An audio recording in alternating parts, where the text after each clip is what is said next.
Assalamualaikum warahmatullahi wabarakatuh. Alhamdulillah alladzi arsala rasulahu bil huda wa dinil haq liyuzhirahu 'ala ad-din kullih wa kafa billahi shahida. Asyhadu an la ilaha illallah wahdahu la syarika lah wa asyhadu anna Muhammadan 'abduhu wa rasuluhu la nabiyya ba'da.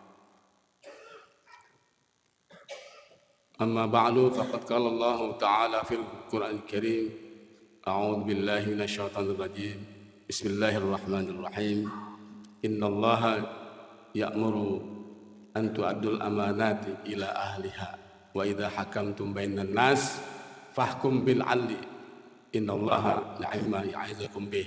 An-Nisa ayat 58. Faqala Nabi sallallahu alaihi wasallam idza wusil amru ila ghairi ahliha fantadhiris sa'ah. Hadis riwayat Bukhari. Sadaqallahul azim. Ma'asyiral muslimin rahimakumullah, usikum wa iyaya bitaqwallah wa ta'atihi la'allakum turhamun. Sidang Jumat yang berbahagia, mari kita awali ibadah Jumat kita di siang hari ini dengan memanjatkan puji dan syukur senantiasa hanya kepada Allah Subhanahu wa taala yang senantiasa melimpahkan kita nikmat iman, nikmat Islam dan nikmat sehat walafiat, sehingga di tengah-tengah kesibukan kita masih sempat melangkahkan kaki kita menuju Baitullah, Masjid Al-Manar, dalam rangka untuk menegakkan salah satu kewajiban kita sebagai hamba Allah yang beriman, yaitu menegakkan ibadah salat Jumat berjamaah dan mendengarkan khutbah Jumat. Semoga ibadah-ibadah yang kita lakukan di hari yang mulia ini diberikan limpahan ganjaran yang setimpal Allah Subhanahu wa taala. Salam dan salam semoga senantiasa tercurah kepada baginda Nabi Muhammad sallallahu alaihi wasallam, pada keluarganya, sahabat-sahabatnya, kita yang hadir di masjid yang mulia ini, dan kepada generasi berikutnya yang senantiasa berusaha dari hari-hari, bulan ke bulan, tahun ke tahun untuk ittiba, untuk mengikuti, meneladani risalah Nabi kita Muhammad sallallahu alaihi wasallam dalam kehidupan sehari-hari. Insyaallah.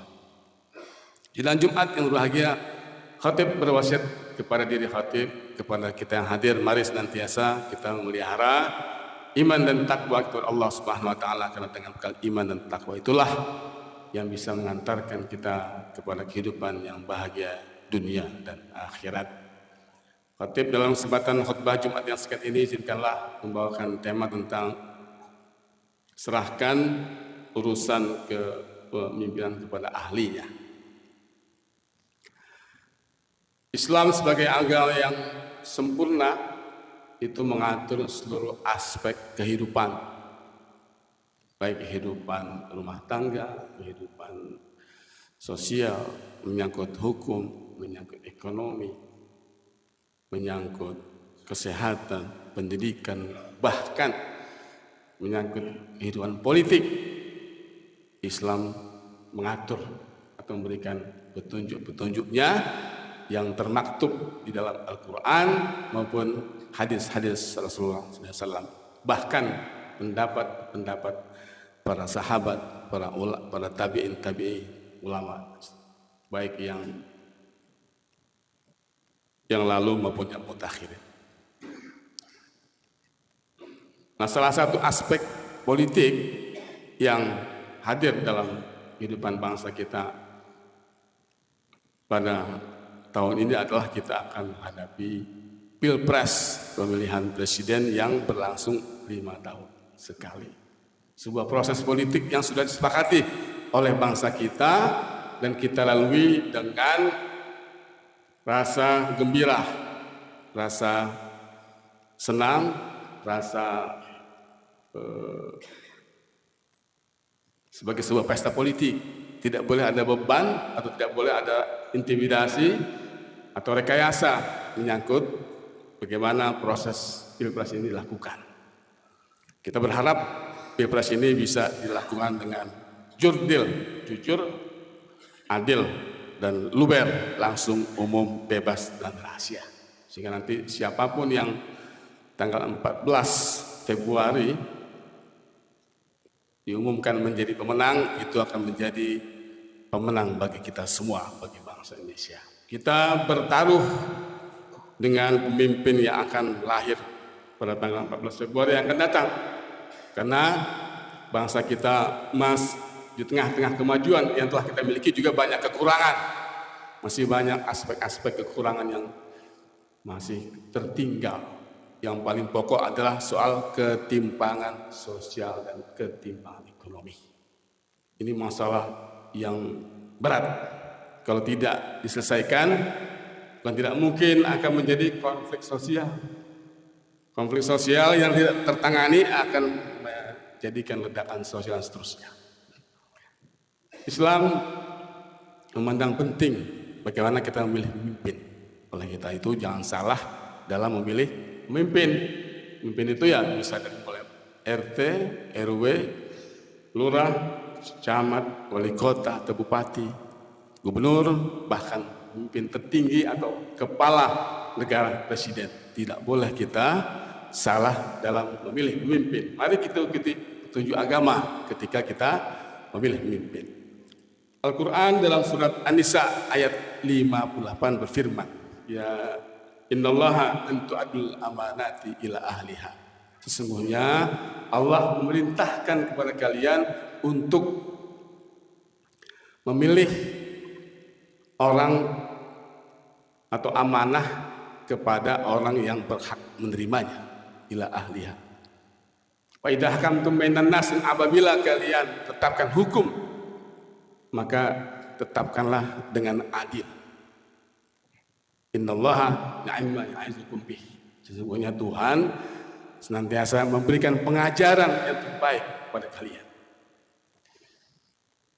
Kemudian dalam hadis Nabi yang tadi saya sampaikan, kata Nabi Muhammad SAW, idza usidal amru, apabila sebuah urusan diserahkan kepada orang yang bukan ahlinya, fantadir sa'a, maka tunggu kehancurannya.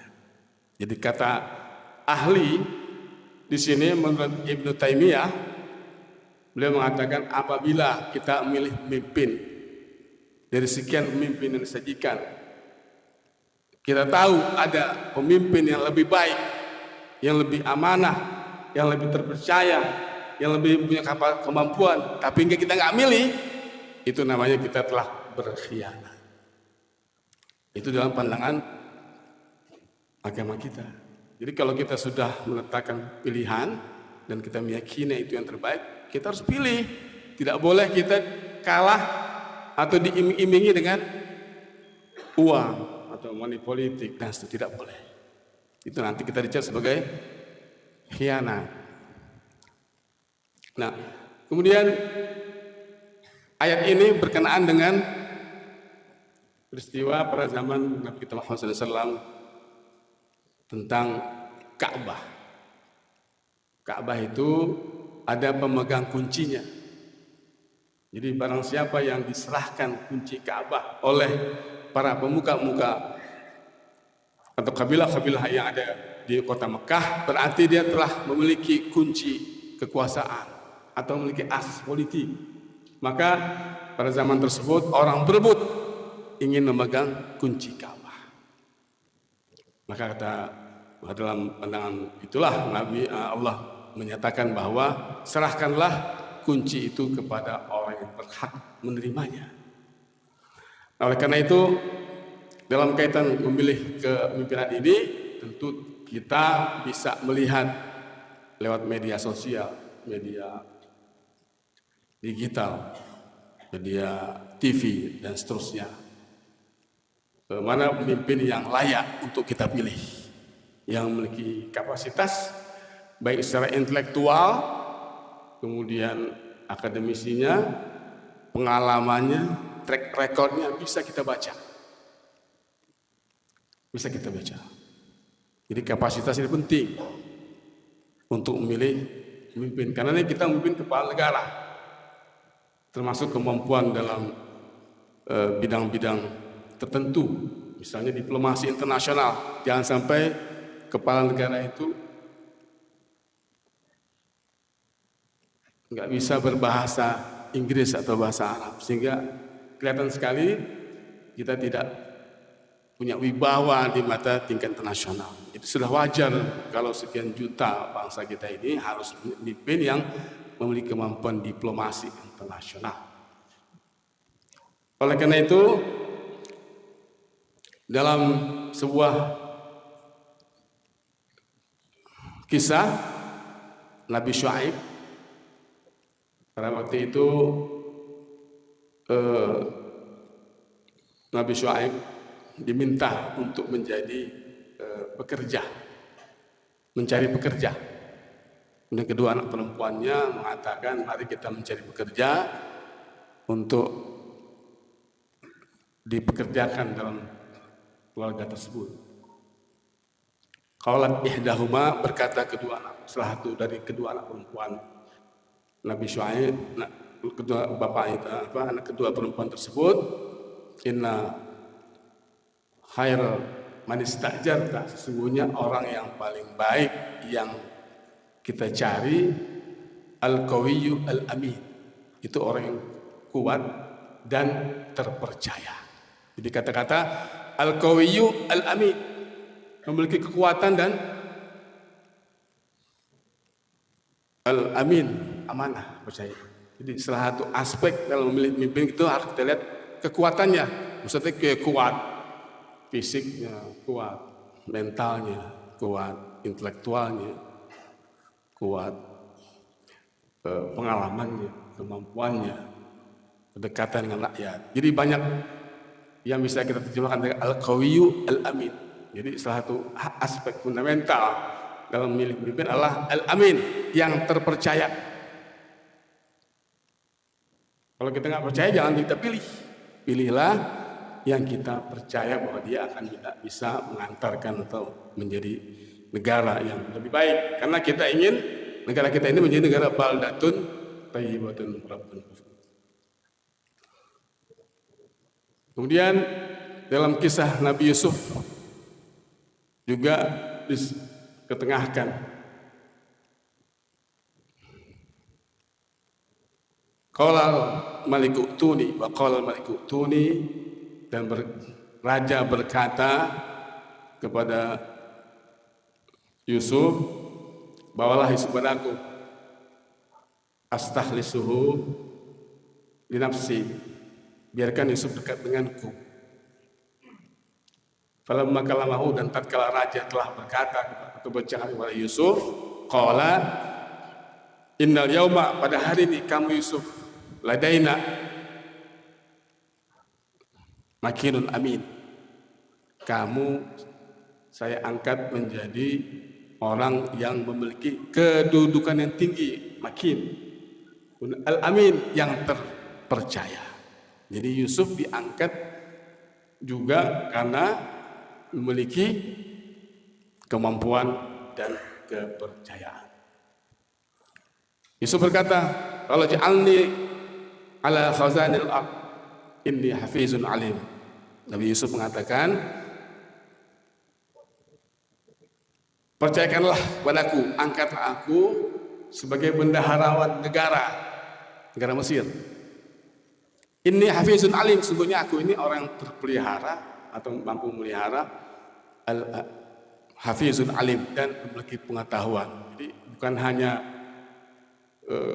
memiliki atau kelayakan dari segi fisik, kemudian mental, pengetahuan, tapi yang dibutuhkan pengetahuan yang layak.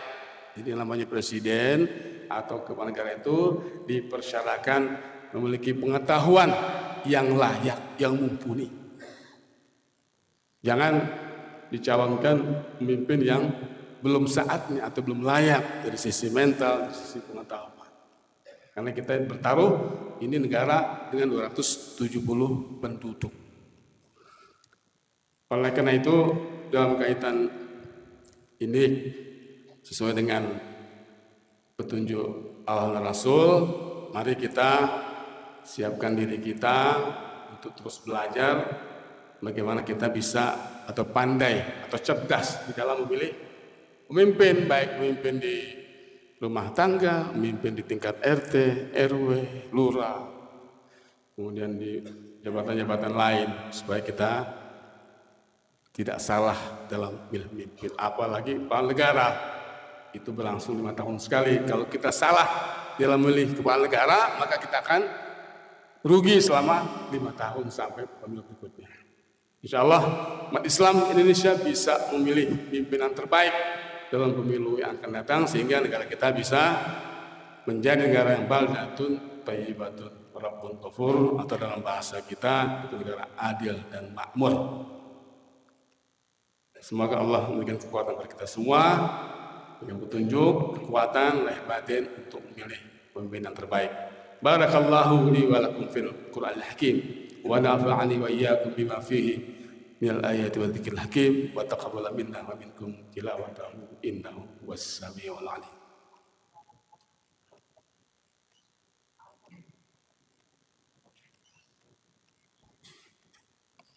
Alhamdulillahirabbil alamin wal 'aqibatu lil muttaqin wa la 'udwana illa 'alal zalimin. Asyhadu an la ilaha illallah wahdahu la syarika lah wa asyhadu anna Muhammadan 'abduhu wa rasuluh. La nabiyya ba'da. Allahumma shalli ala Muhammad wa ali Muhammad kama shallaita ala Ibrahim wa ali Ibrahim wa barik ala Muhammad wa ali Muhammad kama barakta ala Ibrahim innaka Hamidum Majid. Qala Allah ta'ala bil karim, a'udzu billahi minasyaitonir rajim. Innallaha wa malaikatahu yusholluna 'alan nabi. Ya ayyuhalladzina amanu shallu 'alaihi wa sallimu taslima. Kita Jumat yang berbahagia, salah satu ulama yang terkenal dalam khasanah klasik Islam itu Al-Mawardi, yang mengarang kitab Al-Ahkam As-Sultaniyah. Beliau menyampaikan dalam kitab tersebut berkaitan dengan soal kepemimpinan. Al-imamah, kepemimpinan itu kata beliau maudu'atun li khilafatin nubuwah, itu meneruskan misi kenabian. Untuk apa? Fi hirasatid din wa siyasatid dunia. Jadi dua misi kepemimpinan Islam itu, yang pertama hirasatud din, memelihara agama. Yang kedua adalah wasiyasatud din, pengatur dunia. Jadi antara agama, dunia, Islam, politik itu tidak boleh terlepas. Bagaikan saudara kembar, kata Al-Ghazali, ad-din wasiyasah tau'amani. Agama dan politik dua saudara kembar. Jadi kalau ada yang bilang agama-agama, politik-politik enggak boleh ikut campur, itu tidak sesuai dengan agama Islam. Kalau di negara-negara barat, mereka memisahkan antara urusan negara dengan urusan agama. Di Amerika, di Australia, di Jerman, Inggris, itu agama nggak boleh campur dengan urusan negara, terpisah. Tapi Islam tidak. Agama, pemerintahan, atau din dan politik bagaikan dua saudara kembar, tidak boleh dipisahkan. Agama harus bisa menerangi, memberikan cahaya, nilai-nilai bagaimana mengatur dunia sehingga dunia itu menjadi makmur dan berkeadilan. Semoga Allah sekali lagi memberikan rahmat dan hidayah kepada bangsa kita, kepada kita semua. Mari kita tutup khutbah Jumat yang kedua dengan menjadikan doa. Semoga doa kita diijabah oleh Allah Subhanahu wa taala. Allahumma ighfir lil muslimin wal muslimat wal mu'minin wal mu'minat al-ahya'i minhu wal amwat innahu sami'un qarib mujibu da'wat wa yaqadil hajat bi rahmatika ya arhamar rahimin. Rabbana zalamna anfusana wa illam taghfir lana wa tarhamna lanakunanna minal khasirin. Rabbana hab lana min azwajina wa dhurriyyatina qurrata a'yun waj'alna lil muttaqina imama. Rabbana ighfir li wa liwalidayya warhamhuma kama rabbana shighara. Rabbana atina fid dunya hasanah wa fil akhirati hasanah wa qina adzaban nar. Ibadallah, innallaha ya'murukum bil 'adli wal ihsan وإيتاء ذي القربى وينهى عن الفحشاء والمنكر يعظكم لعلكم تذكرون فاذكروا الله يذكركم واشكروه على نعمه يزدكم ولذكر الله أكبر. أقيموا الصلاة.